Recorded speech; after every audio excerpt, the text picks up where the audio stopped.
everybody. Hello, how are you doing there? I'm Welcome. good. Hello there, Gary. Hello there, Henning.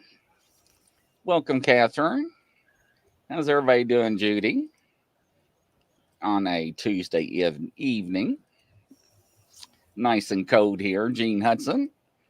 So, how are you doing there, Kelly Joe? I'm doing good. We're expecting a storm around 7, so I got time to do the show. So that's a good Hmm. thing. I think the whole country's being hit. Yeah. So, All right, let's try our guest here, see if he's got his audio fixed. Let's okay. bring him in. Hello there, you got it taken care of? I hope You're so. live. Much better. All right, you All can right, hear me. so Okay, cool. introduce yourself. Well, how you guys doing? It's a little rainy and windy here in Tennessee tonight. But I'm Tennessee, Kentucky Bigfoot, or Jim, and I, Nice to meet you, sir. I talked Kelly into letting me come on. I'm a nuisance in the chat room, so I figured I need to come on and at least say hi to everybody. Yeah, absolutely. I've always So, got a lot to say. yeah, I'm going to do like a little interview with you and see how you got into get Bigfoots and how it came to be. So, can you tell the folks a little bit about that? All righty. Let's see. Well, we've been in Tennessee about 30 years. I'm what you call an explorer and an adventurer. I was in the Air Force for 10 years. I traveled around the world.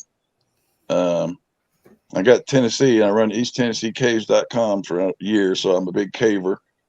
And I got into. We're also been painting for gold and prospecting for gold for forever. And so fishermen, everything, all kinds of. It's all outdoor stuff. And like I said, we've been about 30 years, and the Bigfoot thing came up one night. The first time it came up was the first time I was out backwoods camping. I was about 4 miles out in Big South Fork, and by myself. A friend was supposed to come out, but he didn't come out, which was fine with me. Anyway, woke up in the middle of the night and something violently was shaking my tent, and that was the first time I realized there's something else in the woods that could shake a tent.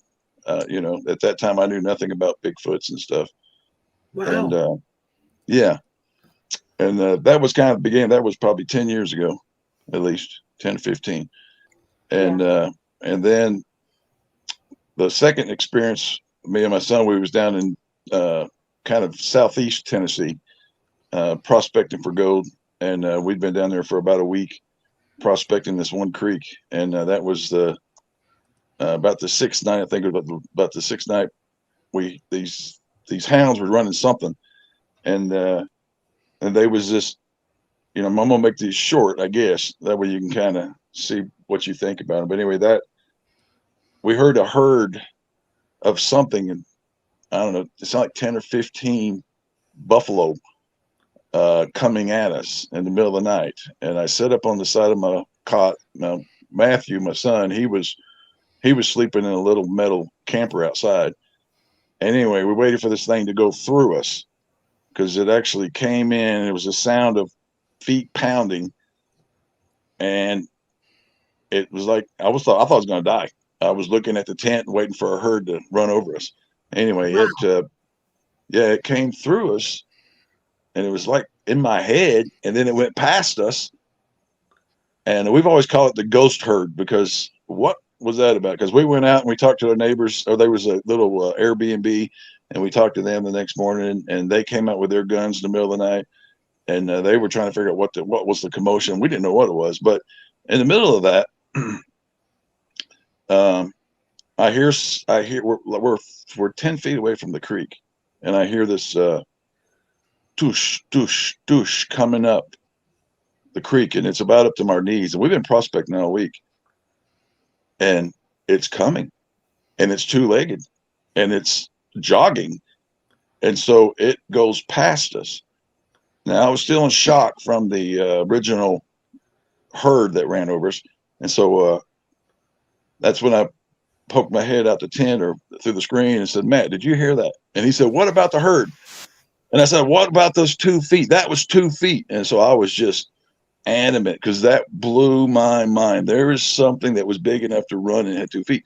And so he's like, yeah, that was 2 feet. That was 2 feet. But what about the herd? But our conversation was hushed very quickly because they were still running up and down the creek. And I think Matt said they passed us, what, 6 times? 7 times in the creek. 7 times. So that was a super amazing experience. We never saw nothing. All my experiences have been what I've heard, but I've had a witness. That's the biggest thing. I'm not crazy because, first thing I did was say, Matt, do you heard that? Because, when something like that happens to you in the woods, you want confirmation because you think you might be crazy. Oh, yeah. Now, did the B&B people say that they heard the herd too? Yeah. They'd come out. It was about, what did they say, 3 or 4 o'clock in the morning? Because they had clocks. We were camping, but I think they come out about 3 or 4, and they came out with their guns. And they were like, what was that? And we're like, I don't know. That's why we went and checked the tracks. I'll put more details in the story because it's a long story because we had about a 20, 30-minute experience. Wow. But there was I heard one time I heard him kick one of the dogs. You could hear the dog go, and it went quiet. And it was up creek at this time. And then just a little bit later, I hear the dog down creek. So it had kicked it, picked it up, held its mouth shut, and moved it down creek. So that was one of the things. The Bigfoot did that? Yeah. Wow. Yeah. It actually, we heard it kick it and go, you heard the dog go, oop, a kind of a bark, oop, at the same time. And it went quiet. And we didn't know what it was, but later on we figured it out because it had went down. It now started barking down the creek. It was the lead dog. There was 3 dogs. And I believe they were playing with them. That's what my opinion is. They were playing with these hounds, running up and down the creek, having fun. Right? Yeah. And I'm trying to think. That was kind of the big parts of that. Yeah. But like I said, Matt's he's got the detail. He's got like photographic memory. I just remember the main thing to me was this 2-legged thing going doosh, doosh, doosh, coming up the creek. And I'm sitting there and I'm listening to it. And I just cannot believe I'm hearing this. And it runs past us. And we're 10 feet from the creek. So that was, that was, like I said, that was southeast Tennessee. And then the big one was about 3 or 4 years ago. This is when we kind of got our real PTSD. Could we talk about the Women's Creek? No. Okay, that's fine. But someone should talk about something else. But now we had been went up to Kentucky, up near Stearns, and that Kentucky borderline. I know everybody likes the LBL. That whole Kentucky Tennessee borderline is hot. I don't care if anybody says that place is hot. It's all that wooded area. You have to tell the folks what LBL means, please. Oh, okay. The land between the lakes. I think it's where Grizzly's going and everybody. That's one of the favorite spots. That's what that's west, northwest Tennessee and that area up there. But but we were up near Stearns, we were down in the Kentucky. We had me and the wife had drove out and we found a place I thought would be really squatchy, and I was kind of like at a squat. I was like a Bigfoot hunter, kind of like this would be cool. So we took a bunch of trail cams out, and that's when we got in trouble because me and Matt took some trail cams out, and when we were taking them out, me and him split this one creek, and he went left and I went right, and I had the ooby-joobies, and I've only had it twice. The night that thing shook my tent, I had the EBGBs, and then that time I had the EBGBs. So we put trail cams out, and we came back, and I met back up with Matt, and I just felt like something was watching me, and I think that's what one of the things that made something in the woods mad at us when we put trail cams out. So that night we had set up a tent, and we were backwoods, back on a trail, and we'd set up, and I got up about 2 or 3 in the morning to go out and pee, and I was standing there peeing, and I got the EBGBs, and so I turned around to face it, even though I was still peeing. I was like, I don't know. But on the table, there was a hunting knife, and I picked it up, and I was in the military, and I picked it up when I was in Turkey, and I was admiring how it fit my hand. And I held it up into the darkness because it was pitch dark and pitch quiet. And I thought to myself, don't mess with us. And I think I provoked something when I did that, because it was just a thought, but I was still like, don't mess with us, kind of thinking. And so I was going back into the tent, and I saw red eyes, and I kind of looked to the left, looked to the right, look up and down, and I could see that whatever was looking at me was in a bush. And so I thought, raccoon, deer. I had a red headlight, LED light. So, Oh, you know, okay. so it could have reflected any color, I guess. And so I got ready to get back in the tent. And I told Matt jokingly, there's something out there, red eyes watching us. And he didn't care. I didn't care. And we laid down, and it wasn't, I don't know, it wasn't no time. And I heard this sound like trees above us were shaking, like they were just, something was very, very, very angry.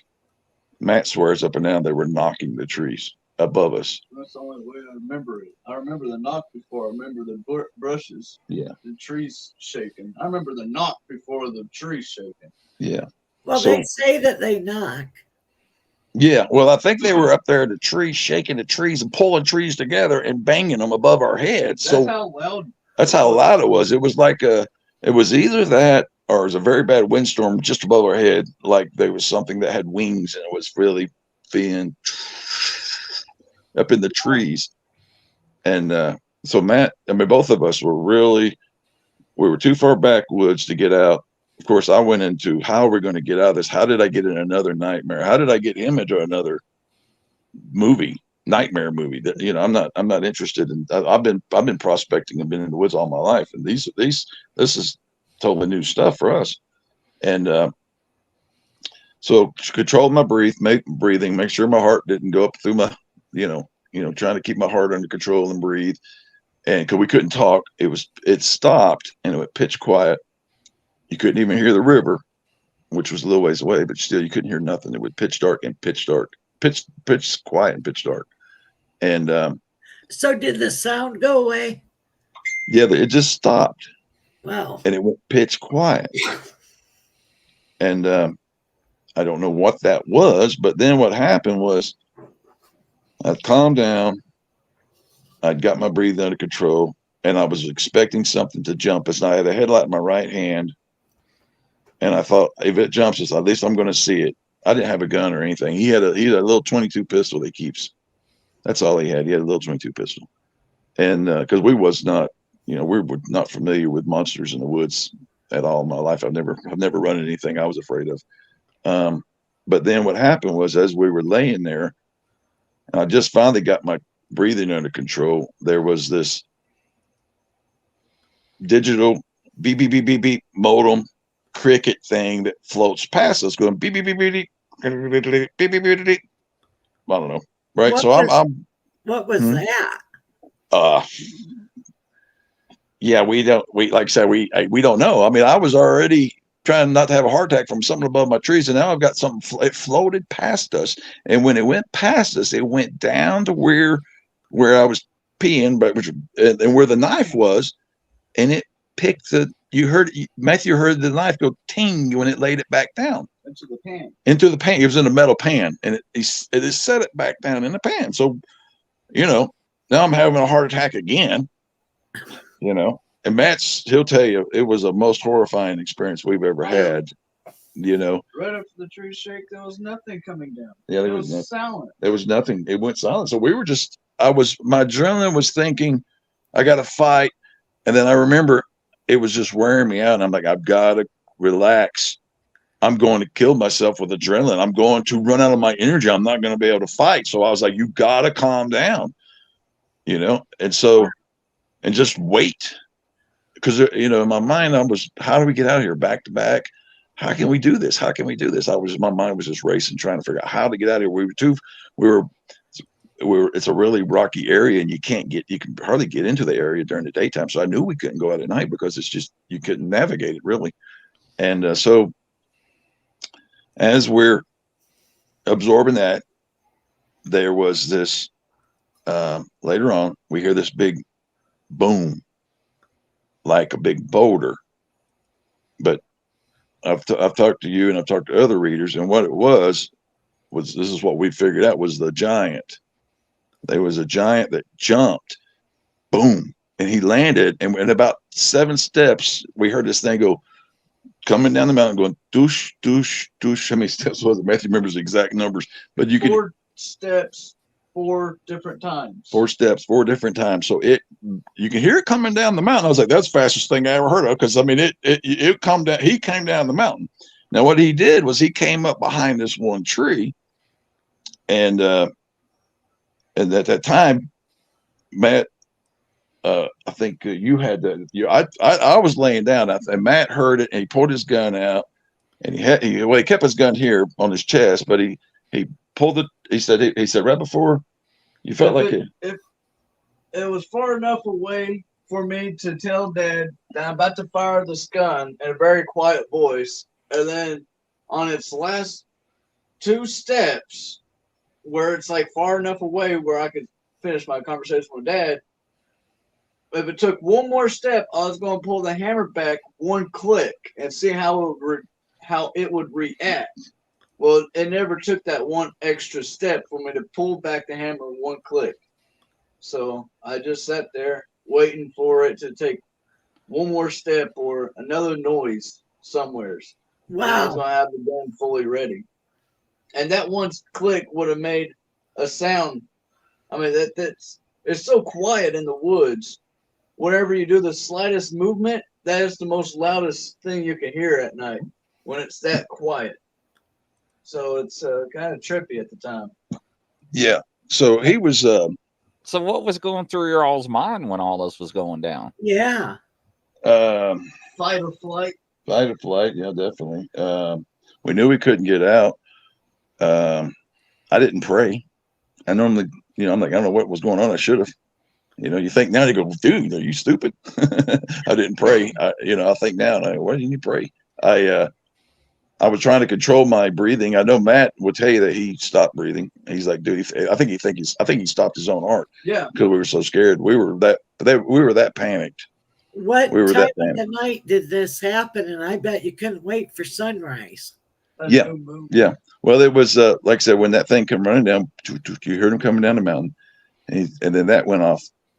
We woke up, I don't know, a little time later. I don't even know what time it was, but it was starting to get daylight, and there was this mad woodpecker. I've never heard of a woodpecker raise hell. Now, this woodpecker, some readers say that it was what the giant followed away to go leave the place, but he had come down to help us from whatever was harassing us, as according to some of the other people that have, tried to help us understand what happened that night. And so that was the morning that we realized I was alive. We're still alive, because it never did jump us. I thought, well, if it jumps, I'm going to fight. So I had my light, and I would kind of fall asleep every once in a while. I hear myself kind of snore or something, and I would wake up and, and still clenching that light, waiting for it. I figured it was going to jump us. Wow. I figured it was going to, jump on the tent at any time. And so after that, we was up probably the next week, because I'm not going to be run out of the woods, but we were loaded with weapons. We went back up, and we didn't go back to that spot. I've never slept on that spot again. And if anybody wants that spot, I'll tell you where it's at, because I won't go there. But anyway, we went back up, and we did sleep in a tent, but we looked like the military. We had weapons between our 2 cots out in the tent. We were loaded. And so we went up, and then things kind of, I've got about, I don't know, about 3 years of videos where the process that we went through. We went through a process of gifting, and I've got a big bottle of, you can get the bottle. Yeah. I got a bottle of bourbon supposedly from the giant as a gift. Now we were going out and gifting. Huh? Walk us through the gifting part. Okay. Yes. We got to show it. Oh, yeah, he wanted to show you his bottle of this was left for us out in the middle of the woods, and it's a bottle of bourbon, Maker's Mark, and the label is dry, and we had gifted one night, and we're talking we hike a mile into Tennessee out of Kentucky to get to our location. It's actually in Tennessee, but I have to go through Kentucky to get to it. That's okay. Okay. And So, And so, what are the gifts for? well, at the time, we didn't know anything about Bigfoots and stuff. I wasn't following no one. I wasn't following people's advice. I was going by my own intuition. And so we were taking out apples and stuff because we know that there's someone out there. And we knew that there's something out there with intelligence. And so we were putting out apples and we were putting out pictures. We draw a picture, like I drew us a picture. I mean, I got tons of video on, but I'll give you examples. I drew a picture and it had a moon on it, and they fold the moon out. And then we had this one picture. I mean, this is things that they would do. Who folds paper? You know what raccoons fold paper? But anyway, they would take gifts, take apples, and we've got all these different things where they would do things with kind of communicate through paper because we just draw different pictures. And That's they would neat. yeah and I don't know, we were talking to forest people. I believe the giant was one that gave us the bottle from what we've got. But the amount of gifting we did and the amount of things they were communicating. Trying to think. We had this one piece of paper. What was it that you had? A Bigfoot and a human side by side. Well, the one that smelled. Oh, that was the Bigfoot face drawing that you did. Yeah, we had one, and we went up there the next morning. We'd put it out that night. We usually do one night up, and then because we're in Knoxville, so we could run up there and do it one night. And we had put this one piece of paper out, and the next day, Matt smells it, and he goes, "Holy crap! Smells like dirty dog." And I've got the video, but something had picked it up, and it smelled like dog. You can smell it. We still got it in a Ziploc bag. Wet dog, right? The nasty smell to it, right? So Wow. Gene Hudson is asking you, Tennessee, are you talking an actual giant? Actual giant. Now the lady that I know several people that can channel. I know people that are psychics that can all those type of people. And we're talking. He was the lady that went and visited him. Of course, she ran off the first time, and she laughed and laughed. It's on Rumble. If you Google Rumble, you Google giant. It was reading for a giant on Rumble. I've got all my notes there from that person that read it. But anyway, this was a real man. He's a real man with real clothes, and he's really tall, crazy tall. I want to say above the trees. Yeah. And he exiled himself. I've got it all in that thing. He exiled himself for something he done. Now he's one. His name is Matt can channel people, and just recently we've been talking to him, and his name is George. George the Giant. George the Giant. Wow. And but he's trying to break the chains of the lies that's keeping mankind, and he wants information out there, and he's kind of motivated me. Now Scott is the Bigfoot that lives here in our area. We didn't even know, but we had him here as we made friends up in Kentucky, and but like I said, we've been on this property almost 30 years, and the Bigfoots here, they knew my father. Now I'm Cherokee blood, and they used to put rabbits in my father's. The guy that lives the Bigfoot that here, his grandfather used to put rabbits in my dad's traps. So Wow. we go long back. We go way back with these with So this with this. You have a lineage going on. Yeah. And they, they're helping us understand. They believe in Jesus. There's a whole lot of stuff that I'd love to talk about, and that's really, I think, one of the main reasons I want to come on this show is I talk a lot in the chats, and I know people go, "What? That dude's crazy," because I can't. I say it's not slow disclosure, it's slow absorption. And you got to be careful what you say, because people just say you're crazy and that's the end of it. They won't listen to you. And I'm not, I just want people to know some of the things that we're learning, and, share that stuff. Not all Bigfoots believe in Jesus, but there's some that heard of his name and has stood up for him. They learned all their lessons through the works of Jesus that they learned many years ago. Yeah, but that's important. I mean, that's if you think about it, this giant, he has exiled his family, and he's come up here. Now they live down underground, probably up there in Kentucky. Now, actually, Mammoth Cave runs all the way up to the North Pole. According to him, that's where he goes home to his family. So Mammoth Cave goes all the way up underground, all the way Now, up to the North Pole. let's And clarify: the giant is different than the Bigfoot. yeah, a giant. Yeah, the giant is actually a man that wears clothes. Okay, a giant man. Yes. And And how you know tall how is it he is when you talk roughly? about giants. How tall is Yeah. the giant roughly? Shoot, As tall as your tall tree, you Yeah. know, Tall- 100 foot. 100 foot maybe. Wow. Maybe I less. haven't you know, actually asked him his size, but yeah. 50 foot. Well, They're yeah, taller than 40. yeah, I would think so. But I haven't seen them. Of course, we've just, like I said, we've talked to people that have been able to read them.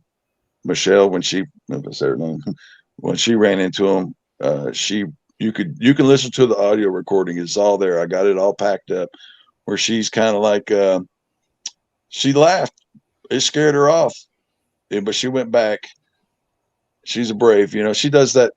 People. Some people do that thing where they remote viewing. Yeah, she's good at that. And so yeah, that's the giant. And like I said, the alien thing, I don't know what that beep beep beep beep digital beep. It sounded like a modem. Now, according to her, that was some kind of like mutant government drone that just kind of brainless thing that floats around in the wood scavenger.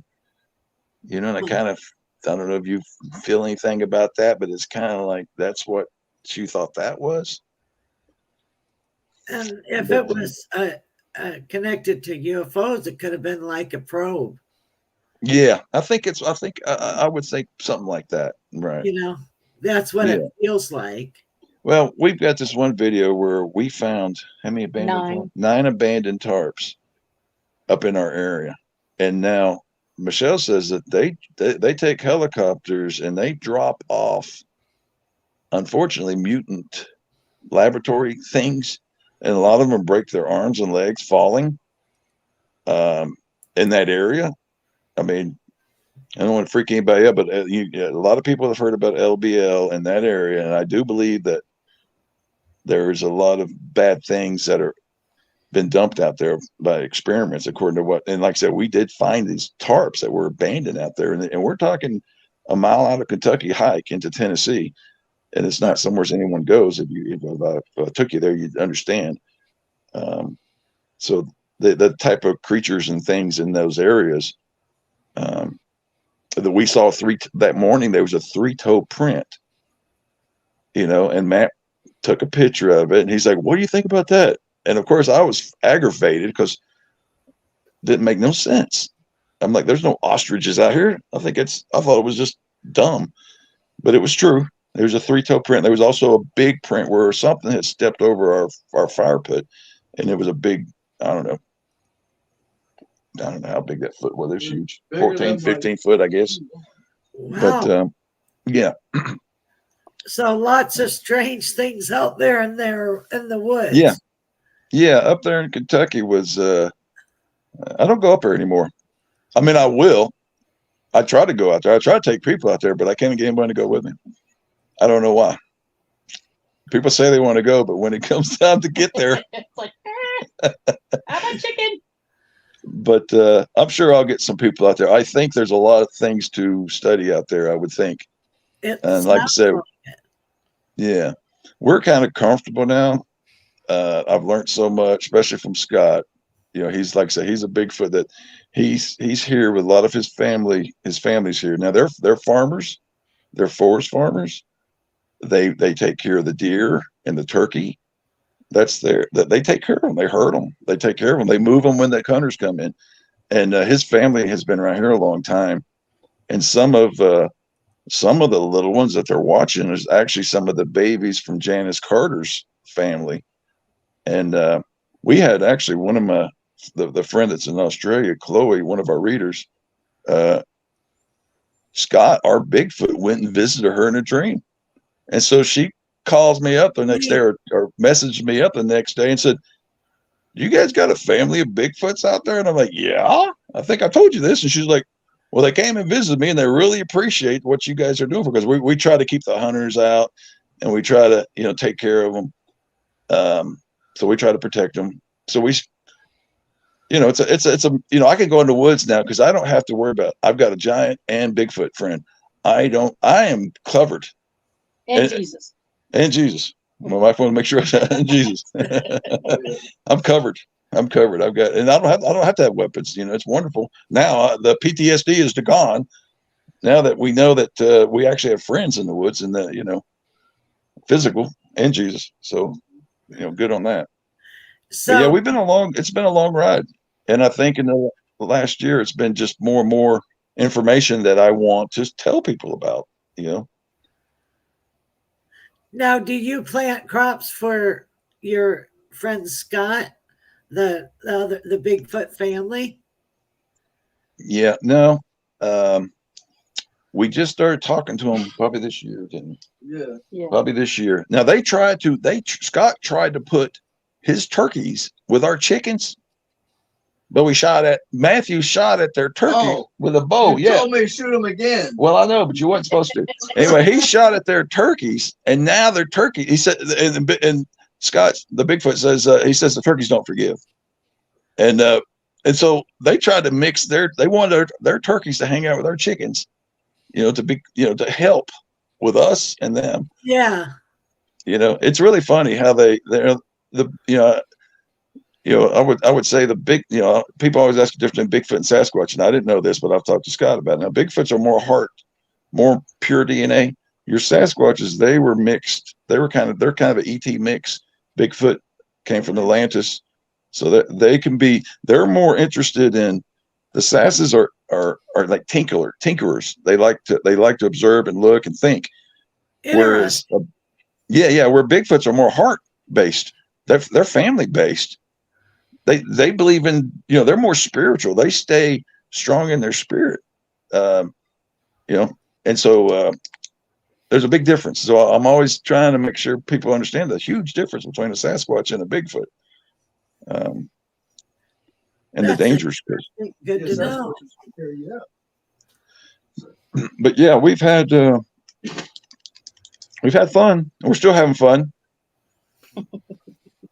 And I would love to answer any questions, because I know there's a lot of people in the chat, and anything you guys want to talk about, because like I said, the topics go on. And I put in the chat a few weeks ago that my Bigfoots walk through malls, and that mall incident down there. I know Grizzly might think it's a hoax, but I'm scratching my head, because isn't that weird that I had talked about that, and I don't know. Only reason and when we did is because I know my date officers down there, and I actually met with them after the incident, and I made an announcement last week on the show when I first saw it, and when the officers were leaving the mall, somebody was recording the group of officers, and this is what was said: "Officers, what happened?" And he said, "Aliens," and he laughed, and it ran. And I said that night it was going to be a plethora of videos, and it happened. So yes, and it turned out to be so. Yeah, but it was very interesting. I can tell you that much. Yeah, and like I said, they our Bigfoots walk through malls. That's how they practice their abilities. They walk through malls. You understand? Wow. I mean, that is not amazing. And so, even though that might be a hoax, the thing is it's something going there. There could be there should be some coordinations though of what was happening there. So I'm just keep my eyes open on that kind of stuff. Jesus taught the Bigfoots how to walk through hell, and hell is a vacation spot for them. They love going there. There's all these glowing creatures, and they told us about the food they eat down there and all that kind of stuff. But they got algae that'll heal you. Yeah, they got algae. They're very rapid at healing. And if you read that document, that Miller document that Val had the other night, which I posted out there, you read that document, he tells you that they're very fast self-generating. In that Miller document, he went out to investigate one of the Bigfoots, and he was pretty mad because the Bigfoot was coming back to life, and they said he was dead. And they do regenerate. They actually use this algae stuff that's down. Basically, they consider hell a place that what we would consider hell, but it's not fire. It's just full of all kinds of creatures that glow, ET stuff and all that kind of stuff. So a normal person would be freaked out there. But if without fear, it's a playground. I mean, think about it. If you're able to lose your arm and then put it back on with some algae and you didn't felt no pain, didn't hurt, and you realize your arm works, I mean, is that hell to you? Or is it just like, well, you got more of an understanding about your situation? Yeah, I try not to get too far what you call fantasy, because half the people are going to say, man, I'm out of here. These guys are really jumping off the ship. Because, I mean, it is slow absorption to... for me, it takes time to even put the stuff in your head and try to make sense out of this stuff. Well, it's definitely very interesting. Yeah, it is. It's fascinating. I want to talk about it. And that's the thing is, so does George and Scott. They really do believe that humanity is tied up in lies, and they're over it.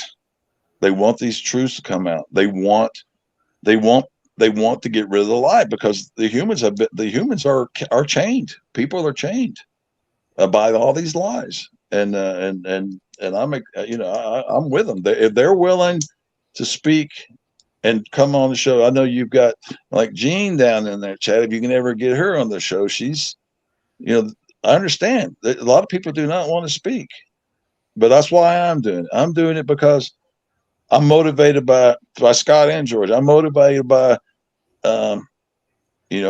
trying to break some of these lies, that have humans basically running in fear and under control, which is, I think a lot of the stuff is being broke, but so that's important. It's nice that you made friends with them and you know them. Yeah. Well, see, I don't want to get too far into fantasy, because like I said, I start talking. See, Matt, he was able to talk. He started channeling like trees, and there's wonderful stuff. We learned so much about trees. It blew my mind. And I could do a whole show on just trees, especially, all we learn on trees, just wow. And the trees have all the history in them. One tree was telling us, I'm going to just give you an example. I mean, I got videos. I can't put them on YouTube. They're unlisted because I don't want to put too much out, because I don't know, a lot of people probably hate me for saying the things I do, or, you know how it is. But like one tree was telling us about how the people came through there, and they even told us where there's probably a wagon wheel that where the wagon had broke down. The trees know everything. And like I say, he started reading trees, and then over time, he eventually starts Scott, which was the Bigfoot. That's what we call him. That was exciting to actually start talking to Scott. But we have, like, for example, we have a potato that's in my fireplace room. It's in the dirt. Well, that potato was up in the garage, and we were drinking our coffee, and the potato was complaining that it wanted to be in dirt. And the potato's name is Mozart, because he liked this song we were playing. Blinded by the Light. Blinded by the Light. And so anyway, this potato's name is Mozart. Go-kart. Mozart go-kart. Anyway, and the other day, we're down here at the house, and light language has no, it has no distance. It just, and so the potato's like, it's cold up here. And they got a sense of humor. Everything does. The trees have a sense of humor. It's really funny. And so I told him, I said, okay, we'll bring you down tomorrow. And he's loving it. It's just a potato in a bucket of dirt, as stupid as it is, but we've got close to it, and we'll eat like a radish or something. And the radishes are laughing when you eat them. It's really funny. Sorry. You guys are going to say, okay, this guy's doing acid. They're out there. And we know. We're Look, freaking look. sober. Well, Kelly's a psychic, so she understands crazy. So that's really why I wanted to come on this show, because Grizzly's wonderful at keeping everybody involved and organizing all this. And so I was like, man, and I didn't, the Bigfoot communities have a lot of problems. And so over here, I was able to get away from, there's a few Bigfoot people in here, but you don't have a whole lot, but you got a lot more psychics and stuff and people that are intuitive and channelers. And so I felt a lot more comfortable coming here and being able to talk. And, I have invited a few of my Bigfoot friends to come to the show tonight because, I'm sure they're going to be like surprised that I'm going to go out and talk, but I'm going to talk. But thank you. Well, the Native American Indian people believe that everything has a soul and everything knows things, and trees are intelligent. I mean, a tree gives off red energy, as what I see as a psychic. And when a tree bends down, a branch hits you, it's the tree trying to give you a hug. Yeah, that's neat. We had one tree, the muscadine. I might make those public. I'll think about it. And now that I've come out, I could probably make a few videos public. But I got this one. We were moving a muscadine that had reached up and got that tree's limb. And we talked to the tree, said, "You want that?" And he's like, "No, get him off of me." And the tree, as Matthew was hanging and pulling the muscadines, the tree was laughing, saying, "Harder, harder, harder, pull it down." And we just had a blast with that tree. And the tree, a lot of times we'll talk to a tree and say, "Do you want that limb removed?" And they'll say, "Please, I got one tree out here that wants us to take him down. He's done. He's an old tree. He's got a sense of humor." And he's like, "I'm done, guys." And we're like, he's like the old fucker that just like goofing off. He's a goofer. Yeah, he's hilarious. Like, but we're not going to cut him down. But he's like, "I'm done. I want you guys cut me down. Use me." They love to be used. Trees love to be used, and plants love to be used. Everything's got unconditional love. They give themselves. Trees will give themselves to another tree. One tree beside another tree, they will give their life so the other tree can have its roots. That's when Jesus was out in the woods for 40 days and 40 nights, that's because he was out there with all that love, all that love. That's what I believe. So the question is, how do you tell a Bigfoot from a Sasquatch? I can just give you their characteristics. I can't give you their looks, because, but like I said, the only characteristics I would say like I said, is the fact that sassies are curious, so they will. They're in your business. They're in your business. See, Bigfoot's believe in stay in your own business. You know how many times if we talk to Scott on a topic he doesn't like, he'll say it's none of your business. He says, "Mind your business." Mind your business. Now, Bigfoots are big about mind your business. Take care of your family. Take care of your children. Their heart. They're pure DNA. They're not mixed. The sassies, since they were mixed with ETs, they're more curious. So they're tinkiers. They get in trouble. They like to grab things and move it and change it up, change its form or whatever. Yeah. They like to play with their toys. Bigfoot's minds their own business. Yeah. And if they have a toy to play with, they'll play with it. Yeah. They mind their business. But yeah, that's the best way I can explain it. That's the best way I've figured it out from what we've been told. Yeah. And they take their they don't take any human, like if Bigfoot won't take something from a man. Yeah. I mean, they don't want anything from men.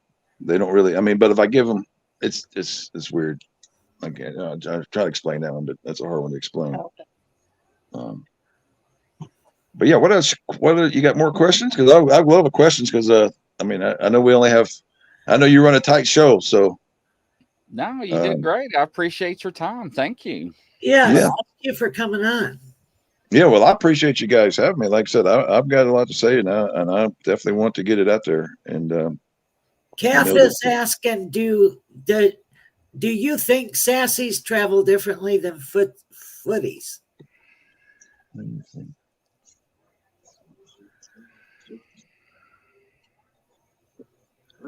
I don't think so. I think they all. Well, they basically. I know our Bigfoot. We're up in Knoxville, Tennessee, and my mother my mother lives down in LJ, Georgia, and we went down for Thanksgiving, and Scott says, "Hey, you want me go with you?" And we're like, "Sure." He run down to LJ, Georgia. Now what he does is this is what we kind of understand. We have a big green patch of trees. Now green evergreens are neutral energy. So if you're going to come and go from physical, do it around cedar trees or evergreens because they're neutral energy. And so this is what I believe. He will be up there, but in his mind, he travels, spiritually. He leaves his body and he goes.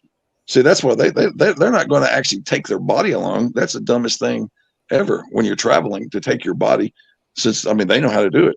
And so he was coming down to Georgia, and then we got down to my mother's house, and I'm like, "Where's Scott at?" And he had run into a dog man, and they love running with dog men. They just love running with them because it's fun, because dogs are fast. And this doesn't mean they're enemies or anything. He just loved to run. He just loves to run, and he got to playing with dog man. He was late, but he came on. He eventually showed up, and he was out in that area of LJ, Georgia. But that's how they travel, pretty much. They travel in spirit.